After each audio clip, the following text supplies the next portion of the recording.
Hi there, and welcome back to Parent Chat videos. Once again, I'm so glad you're here to view the topic of this video today, which is Prep for College. That's the title. And what it means is I'm going to share with you some steps that I personally have done to ensure that my child not only went to school, but her mindset was that there was no other choice but to go to college. And you can pick and choose whatever suggestions or steps that I've taken and implement them in your household. And hopefully you have positive results as I did. Now, I personally started implementing these steps when my daughter was in kindergarten. And so I know that sometimes, parents kind of don't think about college prep until their child enters the junior year of high school. And I kind of want to inform you that that's a little late. I guess it wouldn't be if your child is really gung-ho and really wants to go to college and they're going to, do whatever it takes to get there. But in the junior year of high school, they introduce you to the college application process, the financial aid, scholarship programs, how to navigate through that whole system. They encourage you to possibly visit campuses or contact different schools, download their catalogs and their list of majors and to see, if they have if they teach exactly what your child, or excuse me, at that time your teenager is wanting to major in. So that all happens in the junior year of high school. But there are different things that you can do to prep your son or daughter to want to go to college and to create a mindset that there's no other option. And so these are the things that I personally did. When my daughter started kindergarten, sometimes when kids they start kindergarten, and if they already went to preschool, then they're kind of getting the idea that, okay, we have to go to school, this is what we're supposed to do. And sometimes they come to, well, how long do I have to do this? They want to know how long are they going to be in school. And then they kind of learn, oh, there's a long 12, 13 years of schooling, right? Through elementary school, middle school, high school. And so what I did was I added another 5 years to that equation. So instead of saying, well, you're in kindergarten now and you have, 12 more years or 11 more years to get through to 12th grade, I added 5 more years to that. See? And so she was already starting to, I guess you could say, be programmed in her mind that school doesn't stop when you graduate high school. It actually stops when you get your first 4-year degree. And then you have options if you're going to go on to, do a master's or a PhD or a doctorate or, whatever you want to do after that. But I didn't choose her career path. So I didn't know how much college she would need to achieve, and fulfill her dreams. But I knew that nothing less than a 4-year bachelor's degree was going to be good enough for me as a parent.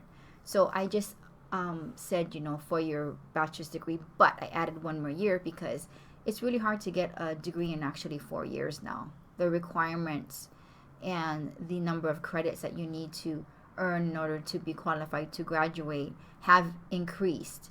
So average, it takes 5 to 6 years now to get a bachelor's degree. So I just kind of used the number 5, So that's what I did.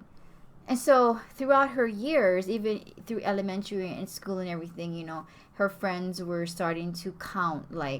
When they were in 6th grade, her school had a 6th grade graduation.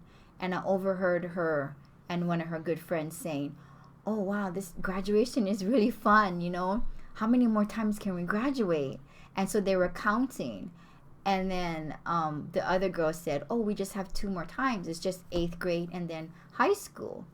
And then, me and her mom were standing next to each other. And we looked at each other. And then I asked my daughter, how many more times. And she looked at her friend and she said, isn't there one more time? And then I looked at the mom, and then we both started laughing. And then we both at the same time said, yes, you have college graduation. And then her friend was like, oh, that's right, I forgot about that. So so they were kind of excited about, being graduated and everything, and counting how many times they get to graduate. So that was already starting to, be in her mindset, yeah. So that's one thing that I did, was I added 5 years, and so that she didn't think that once high school was over, she was done with school. Or that she had options to be done with school, because she didn't have that option. The other thing that I did was, when she was in 2nd grade, she was introduced to reading chapter books, right? And so she started to like this certain series of books, and so that's what she would check out at the library, or I would go to the bookstore, and she would check out some of these books. And I found that she was really concentrating and understanding how reading chapter books, how that experience is, And then in 3rd grade, of course, they start to read harder chapter books.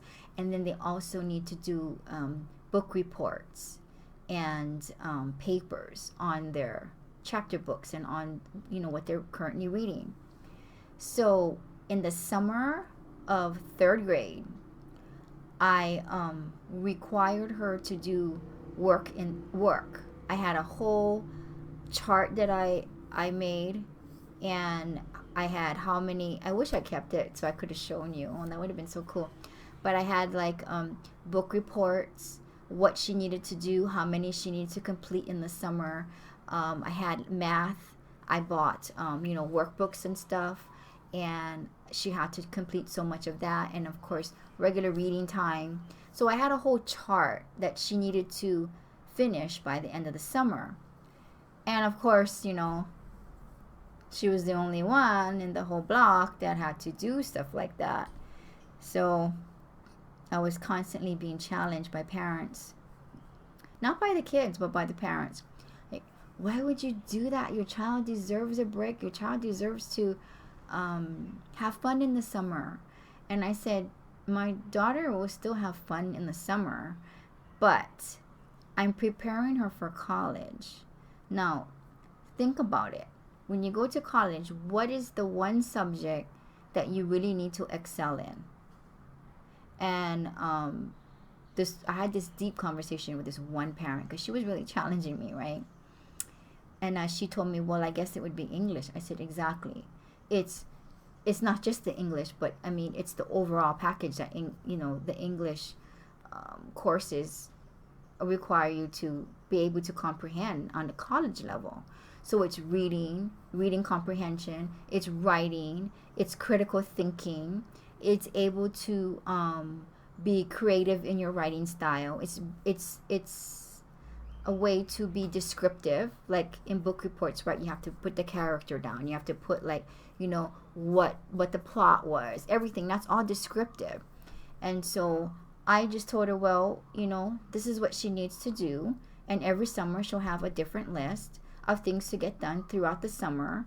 And this is not something that she's going to just do everything in 1 week and then have the rest of the summer. No, it's going to be done in increments. Every week so much is done. That way the learning is in steps and not all one, and then you forget everything, and then 5 or 6 weeks go by, and then you go back to school, and then you don't have that. Your brain is not being exercised. No, that's not how I set it up. It was every single week. So anyway, by doing this, my daughter started to really love reading, and she liked learning about characters in the all these different chapter books. I would take her once a week to the public library. She would get her new set, whatever she needed to get done that week, And of course, I would buy her the workbooks for math and everything. Math is always good to, understand and, be refreshed with that subject, right? And so that's what I did. And then through, so third grade, fourth grade, fifth grade, sixth grade, I did it all the way through until she was in seventh grade. Then once seventh grade came, she was doing things on her own. So I didn't do the chart anymore, the summer chart, the summer reading chart, I believe is what I called it. And she just started to do things on her own. And so I wasn't worried about it anymore. And her grades were, really good. So I didn't have to step in to, to really enforce anything at that point. So I just trained her to have that habit of, just because school is out doesn't mean you can just like do absolutely nothing and not exercise your brain. So those are the things that I did. And then she would sometimes ask me, why do I have to do this, Mom? Oh my goodness, none of my friends have to do theirs. You're kind of mean. I said, you know what? It's because when you go to college, you're going to be ready for college. You're going to test into college level, and you're going to be able to be prepared for that environment and for that level of education. And one day you will thank me. Okay? So trust that I know what I'm doing and that it's for your best interest. And I still, did fun things with her, and she still did other things in the summer. So it wasn't like it was all work and no play. I mean, that would not be fun at all, right? So those are the things that I did. And in middle school and in high school, kind of the same thing, just always talked.